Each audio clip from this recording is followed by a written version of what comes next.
spoken to the ancient patriarch Abram on his journey into the promised land.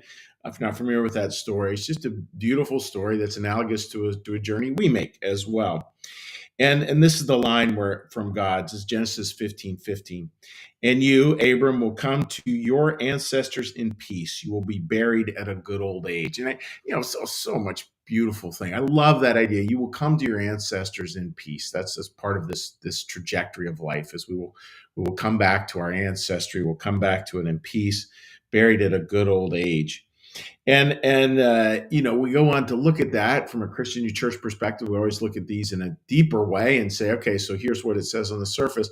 What might this have to do at a deeper level? What might we be asked to think about? And here's something to think about. You will be buried at a good old age.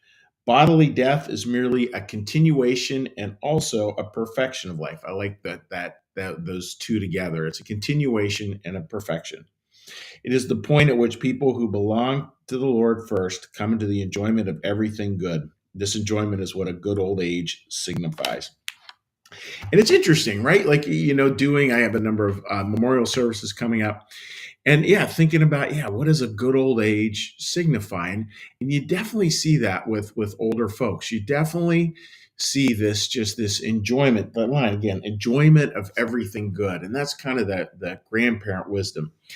Now, getting down into, okay, so let's get into some nuts and bolts. It's kind of a nice thought. It's like a nice cookie. It sounds good. It's we smile, we nod. But what does that really mean? We'll notice anytime you look at what something says, also look at what it doesn't say.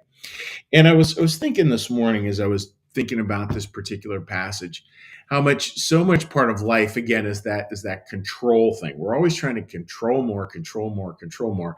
We believe that actually will create a joy in our life. That the more we control, the more enjoyment we will have.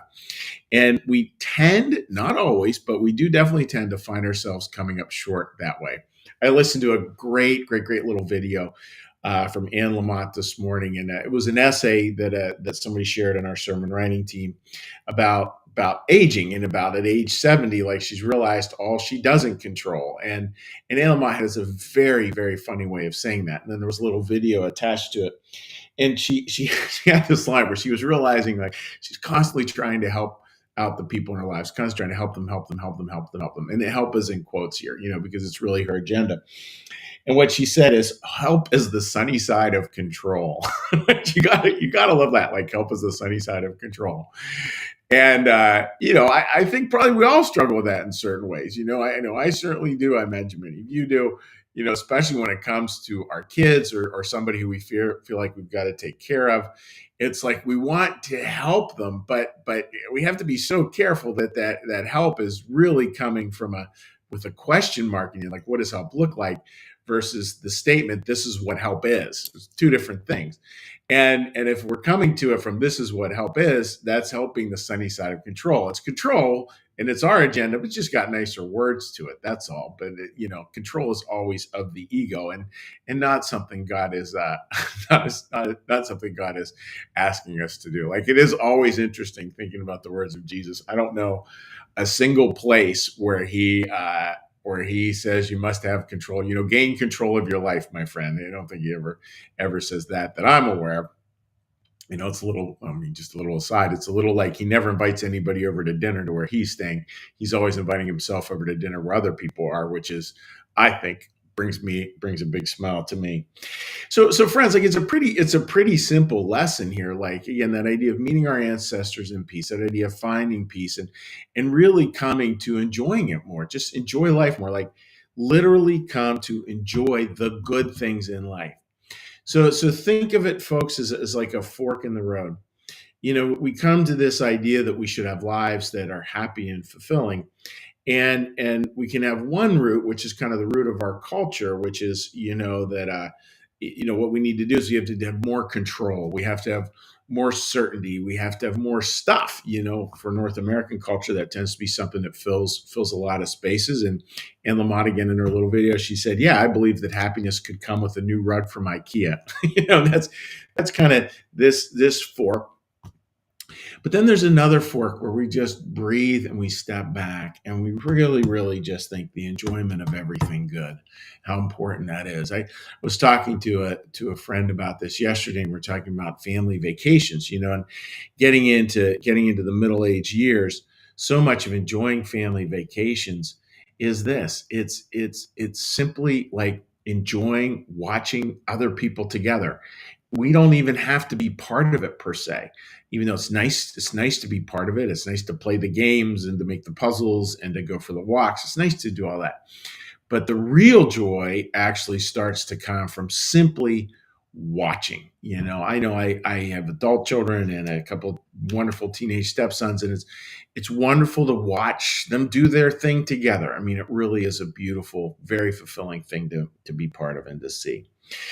So, friends, that's the thought for today.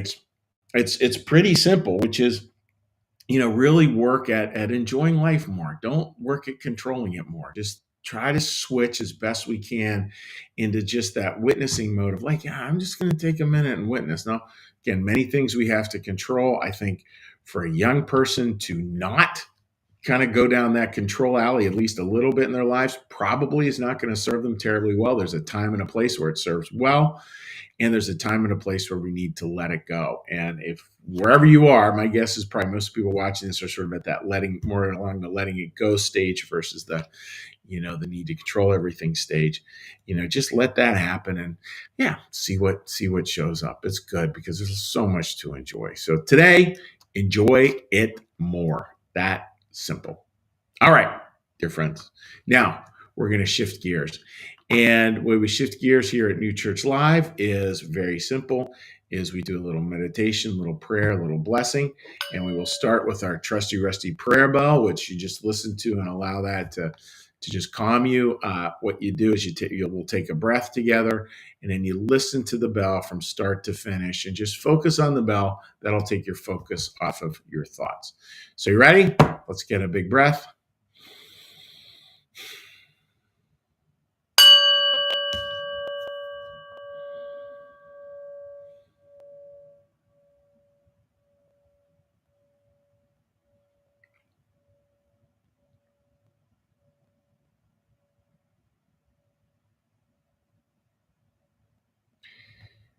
Be still and know that I am God.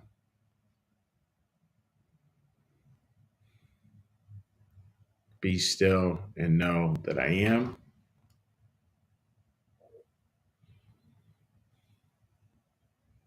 Be still and know that I. Be still and know that. Be still and know. Be still and. Be still. Be. Our Father, who art in the heavens, hallowed be thy name. Thy kingdom come, thy will be done, as in heaven, so upon the earth. Give us this day our daily bread, and forgive us our debts, as we also forgive our debtors.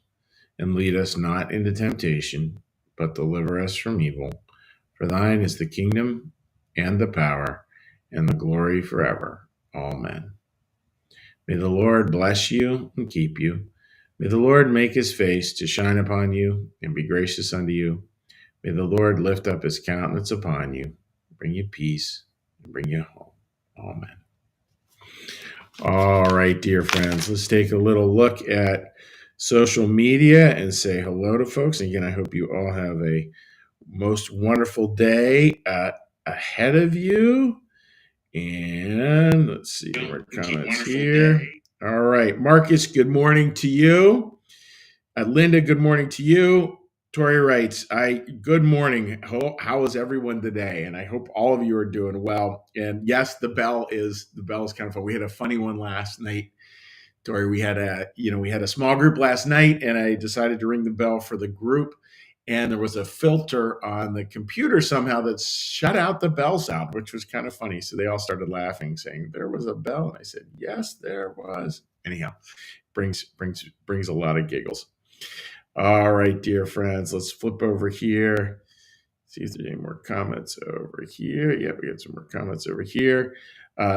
Sherry, love this message. Permission to relax. It's so true, and just getting a chance, right, Sherry, just to observe all that's good. Like it's there. Again, like it's always like just watching people's conversation and how they connect. That's really watching good stuff. Martha, good morning to you, my dear friend. Beth, yeah, they're very wise words from Anne Lamott. I find that line very funny and very helpful. And by the way, Beth, great to see you last night on the small group. As always, you always have so many wonderful insights to share. So thank you for being part of that. So, friends, God bless. Wishing you a great day, and yes, and we will see you again next week. Tomorrow, we do have a 10 minutes of morning calm, but I'll be driving out to Pittsburgh, so I'm not going to be live streaming from the Turnpike. We'll have an archived one running up tomorrow that's already been pre-recorded. So I hope you can join that, and you can just leave comments in written form tomorrow, and I'll respond to them in due kind. So with that, friends, thank you, and a little note about your generous financial support of New Church Live. Like our content? It's funded by viewers like you. Please consider becoming a sustaining supporter of New Church Live today. Take care, my friends. God bless.